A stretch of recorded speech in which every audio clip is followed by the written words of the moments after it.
গাজামুখী ত্রাণবহরের সঙ্গে যাত্রা করে গ্রেপ্তার ও পরে ইসরায়েল থেকে বিতাড়িত হওয়ার ঘটনায় সুইডিশ জলবায়ু আন্দোলন কর্মী গ্রেটা থুনবার্গকে নিয়ে কটাক্ষ করেছেন যুক্তরাষ্ট্রের প্রেসিডেন্ট ডোনাল্ড ট্রাম্প। ইসরায়েলের হাতে আটক হওয়ার পর থুনবার্গকে ঝামেলাবাজ আখ্যা দিয়ে ট্রাম্প বলেন তার রাগ নিয়ন্ত্রণের সমস্যা আছে এবং তার অবশ্যই ডাক্তারের কাছে যাওয়া উচিত।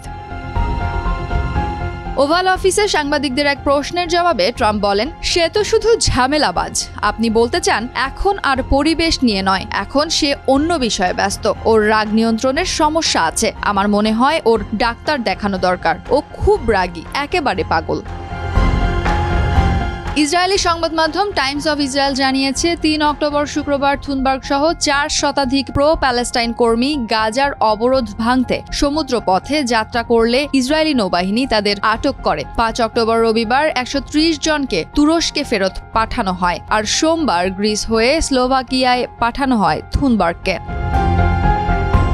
থুনবার্গের সহকর্মী ও আইনজীবীরা অভিযোগ করেছেন আটক অবস্থায় তাদের নির্যাতন ও অমানবিক আচরণের শিকার হতে হয়েছে। তবে ইসরায়েল এ অভিযোগ অস্বীকার করেছে। দেশটির জাতীয় নিরাপত্তা কর্মী ইতামার বেন গভির বলেছেন, বন্দীদের কঠোর পরিবেশে রাখা নিয়ে তিনি গর্বিত।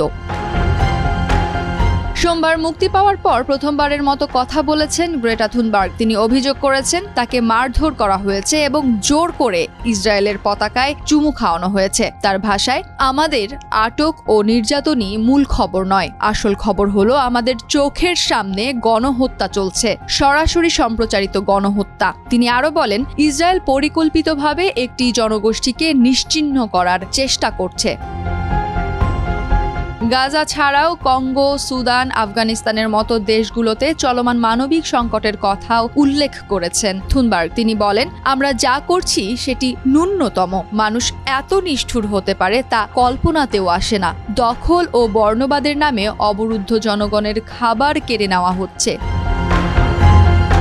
উল্লেখ্য, ট্রাম্প ও থুনবার্গের মধ্যে দীর্ঘদিনের বিরোধ নতুন নয়। ২০১৯ সালে টাইমস ম্যাগাজিনের বর্ষসেরা ব্যক্তি নির্বাচিত হওয়ার পরও ট্রাম্প থুনবার্গকে নিয়ে কটূক্তি করেছিলেন। নতুন এই ঘটনার মাধ্যমে ট্রাম্প ও থুনবার্গের পুরনো দ্বন্দ্ব আবারও প্রকাশ্যে এলো, এইবার গাজার অবরোধের প্রেক্ষাপটে।